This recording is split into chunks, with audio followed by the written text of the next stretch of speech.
हे students, आज इस video से हम स्टार्ट करने वाले हैं बिजनेस स्टडी का चैप्टर 7 डायरेक्टिंग। डायरेक्टिंग आपके एक मैनेजमेंट का फोर्थ फंक्शन है। इससे पहले हमने चैप्टर में प्लानिंग, ऑर्गेनाइजिंग और स्टाफिंग देखा। जैसे आप किसी भी ऑर्गेनाइजेशन की आपको कोई शुरुआत करनी होती है तो उसकी स्टार्टिंग हम किससे करते हैं? प्लानिंग से। कोई भी चीज़ हमने प्लान करा, प्लान के बाद हमने क्या देखा कि उन चीज़ों के लिए कैसे हम ऑर्गेनाइज करते हैं, डिपार्टमेंट ग्रुपिंग वाइज उन एक्टिविटी को डिवाइड करते हैं। आफ्टर दैट हमने कौन सा फंक्शन अपना रीड किया? स्टाफिंग। स्टाफिंग में हमने देखा कि कैसे एक राइट पर्सन को राइट पोजीशन के ऊपर रिक्रूट किया जाता है। तो आफ्टर स्टाफिंग द फंक्शन जो हमारा नेक्स्ट फंक्शन मैनेजमेंट में आता है वो होता है आपका डायरेक्टिंग। डायरेक्टिंग क्या होता है? किसी को डायरेक्शंस दिखाना, डायरेक्ट करना, बताना कि अब उसको क्या काम करना है। तो एग्जैक्टली स्टाफिंग के बाद आपका जो आपने स्टाफ रिक्रूट करा है, अब आपने उनको डायरेक्शंस देनी है, गाइड करना है, इंस्ट्रक्ट करना है, बताना है एम्प्लॉयज़ को कि उनको क्या काम करना है। तो ये सब चीज़ें आपकी आने वाली हैं डायरेक्टिंग चैप्टर में।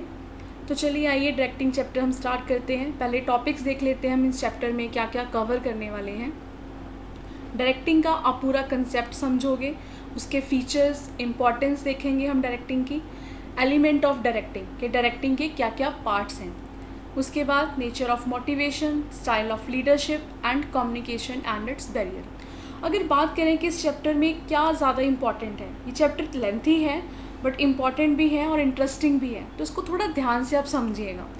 तो अगर मैं इसमें से दो टॉपिक निकालूं जो कि बहुत मोस्ट इम्पॉर्टेंट है, जो आपने बहुत केयरफुली समझना है उन चीज़ों को, वो है आपके एलिमेंट्स ऑफ डायरेक्टिंग के डायरेक्टिंग के क्या पार्ट हैं, और उससे ज़्यादा मोस्ट इम्पॉर्टेंट आपका एक टॉपिक है कम्युनिकेशन, जिसमें आपके केस स्टडीज़ के भी क्वेश्चंस बनते हैं और एमसीक्यूज़ के भी काफ़ी क्वेश्चंस बनते हैं। तो वन बाय वन हम इस सारे कंसेप्ट्स को अपनी वीडियो में क्लियर करेंगे। तो चलिए आइए स्टार्ट करते हैं चैप्टर। सबसे पहले हम समझते हैं यहाँ पे डायरेक्टिंग का मीनिंग कि डायरेक्टिंग क्या है। डायरेक्टिंग मीन्स क्या है? इंस्ट्रक्शंस देना, किसी को गाइड करना, काउंसिल करना, मोटिवेट करना एंड लीड करना। मतलब ये सब कुछ आप करोगे और ये सब चीज़ें आपकी किस में आ गई हैं? डायरेक्टिंग में। और हम किसको डायरेक्ट कर रहे हैं? हमारे स्टाफ को। जो स्टाफिंग फंक्शन में आप पिछले वीडियो में आप स्टाफिंग फंक्शन करके आए हो, जिसपे हमने अपनी ऑर्गेनाइजेशन के लिए स्टाफ रिक्रूट करा है, अब उसी स्टाफ को हमें इंस्ट्रक्शंस देनी है, बताना है कि क्या काम करना है। और सिर्फ इंस्ट्रक्शंस ही नहीं देनी, उनको गाइड करना है, काउंसिल करना है, टाइम टू टाइम उनको मोटिवेट करते रहना है, ताकि जो भी वो काम करें उससे हम अपनी ऑर्गेनाइजेशन का गोल को क्या कर सकें? अचीव कर सकें। डायरेक्टिंग जो है बच्चे, वो एक की मैनेजरल फंक्शन है to be perform by the manager along with planning, organising, staffing and controlling. अगर आप यहाँ तक काम देखोगे, प्लानिंग, अभी सिर्फ प्लान चल रहा है, चीज़ें ऑर्गेनाइज की, स्टाफ की, तो डायरेक्टिंग में क्या हो गया? अब चीज़ें एक्शन में आ गई। एक्चुअली जो काम है ऑर्गेनाइजेशन में आपके, वो कौन से फंक्शन से स्टार्ट होता है? आपका डायरेक्टिंग से। यहाँ तक चीज़ें सिर्फ अब हम तैयार कर रहे थे, जैसे कहते हैं ना, एक बैटल, एक ग्राउंड तैयार करना, यहाँ तक अभी सिर्फ ग्राउंड तैयार हो रहा है। तो डायरेक्शन से हमारा जो एक्शन में चीज़ें जो है वो आनी शुरू हो जाएंगी। डायरेक्शन जो है एक कॉन्टीन्यूस प्रोसेस है जो कि इनिशिएट होता है at a top level and flow to the bottom through organisational hierarchy. ये आपने याद रखना है कि डायरेक्टिंग जो है वो एक कॉन्टीन्यूस प्रोसेस है। मतलब डायरेक्शन जो आपने अपने एम्प्लॉयज़ को गाइड करना है वो चलता रहता है। ये नहीं कि आपने एक बार उनको गाइड करा, बता दिया और आपका काम ख़त्म हो गया। तो इस तरीके की लाइनों पे आपने ज़्यादा फोकस करना है, बिकॉज यहीं से आपके 1 मार्क्स के क्वेश्चन जो हैं वो बनते हैं। नंबर 1 कि कॉन्टीन्यूस प्रोसेस है। दूसरी चीज़ मैंने इस लाइन में आपको क्या बताया है कि जो डायरेक्टिंग है वो फ्लो कैसे करता है? टॉप लेवल से बॉटम लेवल की तरफ। ठीक है। Directing does not mean only instructions, कि डायरेक्टिंग का मतलब सिर्फ किसी को इंस्ट्रक्शन देना नहीं है, but it also includes supervising the employees को सुपरवाइज करना when they are performing the job, कि जब वो काम कर रहे हो उनको सुपरवाइज करना और मोटिवेट करना, ताकि वो अपने काम को और अच्छी तरीके से एफिशिएंटली उसको कर पाएँ, ताकि आपकी ऑर्गेनाइजेशन का जो गोल है वो अचीव हो सके। यानी कि यहाँ तक हमने आपने डायरेक्टिंग का मतलब क्या समझा है? इंस्ट्रक्शंस देना, काउंसिल करना, मोटिवेट करना अपने स्टाफ को ऑर्गेनाइजेशन गोल को अचीव करने के लिए। ये आप डेफिनेशन है कर सकते हो। अगर आपको पेपर में क्वेश्चन आता है कि डिफाइन द डायरेक्टिंग, फिर आप मीनिंग नहीं बताओगे, पर्टिकुलर एक किसी भी राइटर की आप डेफिनेशन ही लिखोगे। तो चलिए इसको भी देख लेते हैं क्या लिखा है इसमें। Directing is telling people what to do and seeing that they do it to the best of their ability. Means directing का मतलब क्या है कि लोगों को बताना कि उनको क्या करना है। सिर्फ यहीं पे ख़त्म नहीं हुआ, आगे उसने क्या बोला, एंड सीइंग, और उनको देखना भी कि जो आपने उनको काम बोला है क्या वो अपनी अच्छी तरीके से अपनी एबिलिटी के अकॉर्डिंगली कर भी रहे हैं या नहीं। ठीक है, तो डायरेक्टिंग में आपने लोगों को बताना है कि व्हाट टू डू, और उनको सी ऑब्जर्व भी करना है कि उनका जो काम है वो अपनी एबिलिटी से बेस्ट करें। तो चलिए आइए नेक्स्ट हम इसके पढ़ते हैं कैरेक्टरिस्टिक्स क्या हैं डायरेक्टिंग के। फर्स्ट फीचर्स देखिए इसका, डायरेक्टिंग इनिशिएट एक्शन। तो प्लानिंग, ऑर्गेनाइजिंग, स्टाफिंग, यहाँ तक मैंने क्या बोला था आपको कि सिर्फ चीज़ें ऑर्गेनाइज हो रही हैं। डायरेक्टिंग फंक्शन से चीज़ें एक्शन में आनी एग्जैक्टली यहाँ से स्टार्ट होती हैं। तो डायरेक्टिंग जो क्या कर रहा है वो एक्शन को इनिशिएट कर रहा है। इनिशिएट का मतलब होता है किसी चीज़ को शुरू करना, स्टार्ट करना। तो डायरेक्टिंग किसको स्टार्ट कर रहा है, एक्शन को। By giving directions the manager get the work started in the organisation. कि जब एक ऑर्गेनाइजेशन में मैनेजमेंट डायरेक्शंस देना शुरू करता है काम के रिगार्डिंग कि उनको क्या काम करना है, तब किसी ऑर्गेनाइजेशन में जो काम है वो स्टार्ट होता है। Directing is required at all stages. देखिए डायरेक्टिंग जो है ज़रूरी नहीं कि आपको टॉप लेवल है, अब टॉप लेवल जो है वो मिडिल लेवल को बताएगा कि क्या करना है, और मिडिल लेवल आगे लोअर लेवल को बताएगा। तो जो डायरेक्टिंग है वो सभी स्टेजेस के ऊपर होती है, and manager has to perform this function along with planning, organising, staffing and controlling. उसको इन सभी फंक्शनों के साथ साथ इस डायरेक्टिंग फंक्शन को भी परफॉर्म करना होता है। सेकेंड फीचर देखिए, directing take place at all levels of management. कि डायरेक्टिंग जो है वो मैनेजमेंट के सभी लेवल पे होती है। सभी लेवल कौन से हैं, आप ऑलरेडी पढ़ चुके हो कि मैनेजमेंट के हम 3 लेवल डिस्कस करते हैं, टॉप लेवल, मिडिल लेवल और लोअर लेवल। तो उन्होंने क्या बोला कि डायरेक्टिंग तीनों ही लेवल पे होती है। ये नहीं कि सिर्फ जो मैनेजर है वही आगे डायरेक्ट करते हैं, वो जिसको आगे डायरेक्ट करेंगे वो आगे अपनी और लोअर लेवल वालों को बताएंगे कि वो काम उनको कैसे करना है। Every manager has to perform this function and hence it take place at all levels of management. कि जो मैनेजर है उनको ये काम टास्क जो है परफॉर्म करना होता है, और ये मैनेजमेंट के सभी लेवल पे होता है।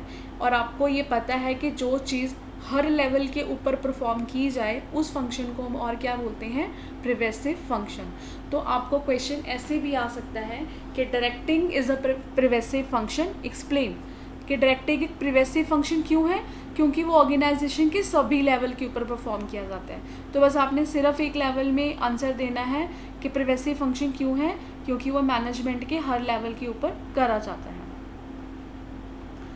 नेक्स्ट देखिए, directing is a continuous process. कि डायरेक्टिंग क्या है, एक कॉन्टीन्यूस प्रोसेस है जो चलता रहता है, कि जिसमें जो कभी भी स्टॉप नहीं करता है। इसीलिए हम डायरेक्टिंग को क्या कह रहे हैं, continuous process. Directing flow from top to bottom. Directing flow कैसे करता है, टॉप से बॉटम को। ह्यूमन फैक्टर, अब डायरेक्टिंग को हम ह्यूमन फैक्टर क्यों बोल रहे हैं, ये ह्यूमन एलिमेंट क्यों कह रहे हैं। अब डायरेक्टिंग फंक्शन में क्या इन्वॉल्व होता है, हम ह्यूमन बिहेवियर को स्टडी कर रहे हैं, ठीक है, क्योंकि वो ह्यूमन से रिलेटेड है, सबऑर्डिनेट से रिलेटेड है, इसीलिए हम उसको क्या कह रहे हैं कि डायरेक्टिंग क्या है, एक human factor. Since human factor is complex and behaviour is unpredictable, direction function becomes important. क्योंकि डायरेक्शन में आपको एम्प्लॉय से, पीपल से, सबऑर्डिनेट से डील करना होता है, और ह्यूमन फैक्टर क्या है, एक बहुत कॉम्प्लेक्स है, जिसमें किसी भी ह्यूमन के बिहेवियर को प्रिडिक्ट करना बहुत मुश्किल है। कौन सा इंसान किस सिचुएशन में कैसे बिहेव कर रहा है, क्योंकि हर पर्सन हर सिचुएशन में सेम बिहेव नहीं करेगा, कोई पर्सन डिफरेंट तरीके से बिहेव करेगा। तो जब आप इस तरीके के कॉम्प्लेक्स बिहेवियर से डील कर रहे होते हो, इसीलिए उन्होंने क्या बोला है कि जो डायरेक्शन फंक्शन है एक बहुत ही इम्पॉर्टेंट फंक्शन है। Last feature, it is a performance oriented function. ये इस फंक्शन को, डायरेक्टिंग को हम परफॉर्मेंस ओरिएंटेड भी कहते हैं, क्योंकि डायरेक्टिंग का मेन मोटिव क्या है, आपकी परफॉर्मेंस को एफिशिएंट मैनर में बाहर लेके आना। तो ये हो गए बच्चे आपके फीचर्स। अब हम इसके करेंगे इम्पॉर्टेंस कि डायरेक्टिंग जो है किसी भी कंपनी के लिए इम्पॉर्टेंट क्यों है। अब सबसे पहला स्टेप आपका क्या है, इनिशिएट एक्शन। आपका एक्चुअल में काम ही यहाँ से स्टार्ट होता है, तो आप इसकी इम्पोर्टेंस समझ सकते हैं कि कोई भी जो डायरेक्टिंग है वो किसी ऑर्गेनाइजेशन के लिए इतनी ज़रूरी क्यों है। It helps to initiate action by people in the organization towards attainment of desired objective, कि जब आपको अपनी ऑर्गेनाइजेशन का कोई भी डिज़ायर ऑब्जेक्टिव अटेन करना है तो उसके लिए आपको क्या लेना पड़ेगा, एक्शन लेना पड़ेगा। The employees start working only when they get instructions and direction from their superior. कोई भी एम्प्लॉई ऑर्गेनाइजेशन में काम करना कब शुरू करता है, जब उसको ऊपर से उसके सुपीरियर से कोई इंस्ट्रक्शन या डायरेक्शंस आती हैं। अब ऑफिस में या कंपनी में जाके कोई वो अपनी मर्जी से तो कोई काम नहीं करेगा, अब जो ऊपर से उसको डायरेक्शंस आएंगी उसके अकॉर्डिंगली वो काम करेगा। तो it is a directing function which start actual work to convert plans into result. तो ये वो स्टेप है जहाँ से कि जो अब तक आपने प्लान करा है उसको एक्चुअल रिजल्ट में कन्वर्ट करना, वही किसका काम है, डायरेक्टिंग का। चलिए इसकी सेकेंड इंपॉर्टेंस देखते हैं, इंटीग्रेट एम्प्लॉयज़ एफर्ट्स। इंटीग्रेट होता है इकट्ठा करना। किसको इकट्ठा कर रहा है वो, एम्प्लॉयज़ के एफर्ट्स को। अब जो भी एम्प्लॉयज़ आपके काम कर रहे हैं उनको इंटीग्रेट करना। चलिए एक्सप्लेनेशन देखते हैं इसकी। All the activities of the organisation are interrelated, so it is necessary to coordinate all the activities. कि एक ऑर्गेनाइजेशन में जितनी भी एक्टिविटीज़ होती हैं वो आर इंटरलेटेड है। इंटरलेटेड मतलब एक दूसरे से जुड़ी हुई हैं। आप ये नहीं करोगे कि मैं काम कर रहा हूँ तो दूसरे का उससे कोई लेना देना नहीं है, ऐसा नहीं होता। ऑर्गेनाइजेशन में जितनी एक्टिविटीज़ हैं वो आपस में एक दूसरे से रिलेट करती हैं। इसीलिए क्या ज़रूरी हो जाता है यहाँ पे, उन सभी एक्टिविटी को कोऑर्डिनेट करके चलना। कोऑर्डिनेट मीन्स उनको एक जगह इकट्ठा करना, उन एफर्ट्स को एक तरफ करना, ताकि आप किसी भी ऑब्जेक्टिव को अचीव कर पाओ। और ये जो आपका टारगेट है वो कैसे पूरा करती है organisation, it integrates the activity of the subordinate by supervision, guidance and counselling. तो उन सबऑर्डिनेट्स की एक्टिविटीज़ को इंटीग्रेट कैसे किया जाता है, प्रॉपर सुपरविजन से, गाइडेंस से और काउंसलिंग से। थर्ड इंपॉर्टेंस देखिए, मीन्स ऑफ मोटिवेशन। जैसे कि हमने डायरेक्टिंग के मीनिंग में भी पढ़ा था कि डायरेक्टिंग का मतलब सिर्फ इंस्ट्रक्शन देना नहीं होता, डायरेक्टिंग में आपका एम्प्लॉयज़ को मोटिवेट करना भी आता है। तो डायरेक्टिंग क्या कर रही है यहाँ पे, it motivate the subordinate to work efficiently and to contribute their maximum effort towards the achievement of organization goal। कि डायरेक्टिंग का काम क्या है कि वो अपने सबऑर्डिनेट्स को मोटिवेट करती है कि वो काम को और अच्छे तरीके से एफिशिएंटली से करे, ताकि वो अपने जितने भी एफर्ट्स हैं उसका मैक्सिमम कंट्रीब्यूट कर पाए ऑर्गेनाइजेशन के गोल को अचीव करने के लिए। नेक्स्ट एडवांटेज, इसका इम्पॉर्टेंस देखिए, फैसिलिटेट्स चेंज। कि अगर कोई भी चेंज आता है उसमें फैसिलिटेट का मतलब होता है हेल्प करना। वो कैसे करता है, employees often resist changes. Resist होता है किसी चीज़ को रोकना।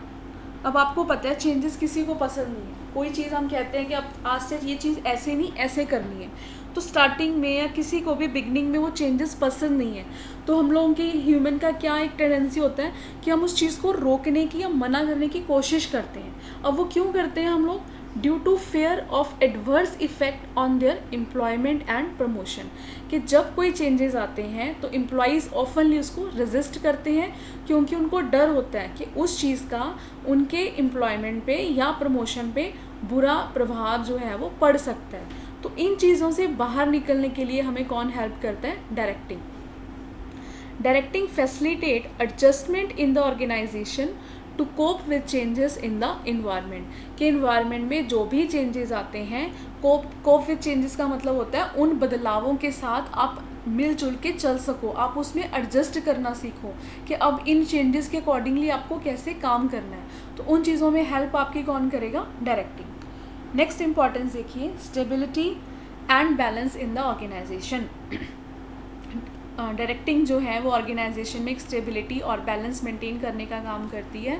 कैसे कि managers while performing directing function instruct, guide, supervise and inspire their subordinate in a manner that they are able to strike a balance between individual and organizational interest।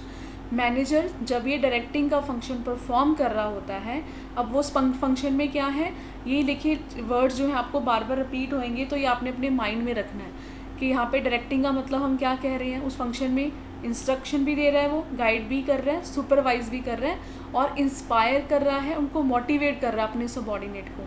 In a manner means इस तरीके से कि वो एक balance create करने की कोशिश कर रहा है, किसके बीच में, इंडिविजुअल और ऑर्गेनाइजेशन के इंटरेस्ट में, उन दोनों को बैलेंस करके, ताकि ऑर्गेनाइजेशन में क्या बना रहे, स्टेबिलिटी बनी रहे। इस पॉइंट को बच्चे मैं आपको ना एक एग्जांपल से भी एक्सप्लेन करती हूँ, अगर आपको इस तरीके से भी नहीं पता चला कि ये स्टेबिलिटी और बैलेंस कैसे मेंटेन करता है। एग्जांपल लीजिए कि सेल्समैन है, ठीक है, उनको इंसिस्ट करा जा रहा है कि आपको प्राइस रिड्यूस करना है टू गेट मोर ऑर्डर्स, पर जहाँ पे जो हाई ऑफिशियल है वो किस चीज़ के अगेंस्ट है कि उनको प्राइस रिड्यूस नहीं करना है टोटल, अगर क्योंकि प्राइस रिड्यूस करेंगे तो उससे क्या हो जाएगा, उनका टोटल रेवेन्यू कम होएगा। अब सेल्स वालों का, सेल्समैन का मेन मोटिव क्या होता है कि उनको सेल्स इंक्रीज करनी है। तो अब जो डायरेक्टिंग फंक्शन है वो यहाँ पे रोल कैसे प्ले करेगा, वो कोशिश करेगा इन दोनों के बीच में बैलेंस मेंटेन करने का, सेल्स पर्सन को कि वो कुछ और तरीका निकाले, उनको गाइड करेगा, बताएगा कि प्राइस कम करने की बजाय वो और क्या वे आउट निकाल सकते हैं सेल्स को इंक्रीज़ करने का। मीन्स डायरेक्शन जो है वो कहीं ना कहीं क्या काम कर रही है, इंडिविजुअल और ऑर्गेनाइजेशन के बीच में बैलेंस बिठाने का काम कर रही है। तो यहाँ पे आपकी ख़त्म होगी है इम्पॉर्टेंस। नेक्स्ट टॉपिक हमने करना है एलिमेंट ऑफ डायरेक्टिंग, कि डायरेक्टिंग जो है किन किन चीज़ों से मिलके बनता है। तो डायरेक्टिंग के बच्चे आपने याद रखना है मेन 4 एलिमेंट हैं, यहीं से आपके 1 और 2 मार्क्स के क्वेश्चन आ जाएंगे। सिंपल डायरेक्ट क्वेश्चन पूछ सकते हैं कि what are the element of directing, तो आप क्या लिखोगे, 4 एलिमेंट हैं, कौन कौन से, supervision, motivation, leadership and communication. इन 4 चीज़ों से मिलके आपकी क्या बन रही है, डायरेक्टिंग। कि आपने सुपरविज़न करना है अपने एम्प्लॉयज़ को, उनको मोटिवेट करना है, लीडरशिप करनी है और उनसे कम्युनिकेशन बना के रखनी है। इन चारों एलिमेंट्स को हम 1 बाय 1 पढ़ेंगे। आज की इस वीडियो में मैं आपका ये टॉपिक जो है सुपरविज़न ये कवर करूँगी। नेक्स्ट वीडियो में हम जो बाकी के 3 एलिमेंट्स हैं वो डिटेल में पढ़ेंगे। सुपरविज़न जो है बच्चे ये आपका ज़्यादा डिटेल में आपको नहीं पढ़ना है, इसका सिर्फ आपने मीनिंग समझ लेना है कि सुपरविज़न होता क्या है, बस इस एलिमेंट का आपने इतना ही पढ़ना है। बाकी के जो 3 एलिमेंट हैं वो हम डिटेल में नेक्स्ट वीडियो में डिस्कस करेंगे। तो आइए पहले सुपरविज़न देख लेते हैं कि सुपरविज़न होता क्या है। सुपर का मतलब क्या होता है, ओवर एंड अबव, किसी को ऊपर से वॉच करना, और विजन मीन्स देखना, सीइंग करना। मतलब कि सुपरविजन कि जब आपका एम्प्लॉय कोई काम कर रहा है, ठीक है, आप उसके ऊपर नज़र रख रहे हो, आप देख रहे हो कि वो काम कैसे कर रहा है, तो उसको हम क्या बोल देते हैं, सुपरविजन।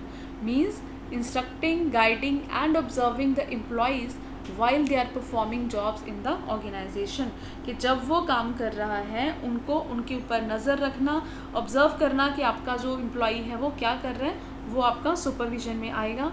आपने बस इतना इसका मीनिंग ही समझना है और यही आपको अगर एग्ज़ाम में आता है 2 मार्क्स में आ सकता है।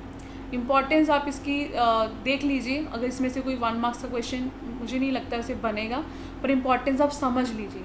अब यहाँ पे सुपरविजन की क्या इंपॉर्टेंस होती है, सुपरवाइज़र जो है एक फ्रेंडली रिलेशनशिप बना के रखता है अपने वर्कर्स के साथ, उनको इंस्ट्रक्शन देता है, मोटिवेट करता है वर्कर को ताकि वो अपने टारगेट को अचीव कर सके। और सुपरवाइज़र का एक अपने वर्कर के साथ गुड कॉन्टैक्ट बनाना, उसमें क्या होता है कि वर्कर्स को भी हेल्प मिलती है आगे अपने काम को और अच्छे से अचीव करने में। और सुपरवाइज़र कैसे एक्ट करता है, as a link between worker and management, क्योंकि मैनेजमेंट की क्या पॉलिसीज़ हैं आगे उनको एक्सप्लेन करना वर्कर्स को किसका काम होता है, सुपरवाइज़र का।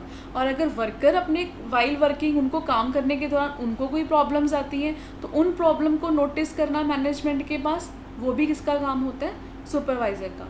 तो सुपरवाइज़र मीन्स ये इंश्योर करता है कि जो वर्कर की परफॉर्मेंस है वो अच्छे से हो रही है अकॉर्डिंग टू सेट टारगेट, कि जो भी आपने टारगेट सेट किए हैं अपनी ऑर्गेनाइजेशन के, कि उनको अचीव करने के लिए वर्कर्स जो हैं वो काम अच्छे से कर रहे हैं। तो सुपरविजन में आप सिर्फ इसका मीनिंग ही अच्छे से समझिएगा। आई होप ये आपको इतना यहाँ तक जितना मैंने एक्सप्लेन किया अच्छे से समझ आया होगा। अगर आपकी कोई भी क्वेरीज है आप प्लीज़ मुझे कमेंट में ज़रूर बताइएगा, और बाकी के जो 3 एलिमेंट हैं वो आपको नेक्स्ट वीडियो में देखने के लिए मिलेंगे, जिसमें हम डिटेल में उनकी एक्सप्लेनेशन को समझेंगे। Thank you.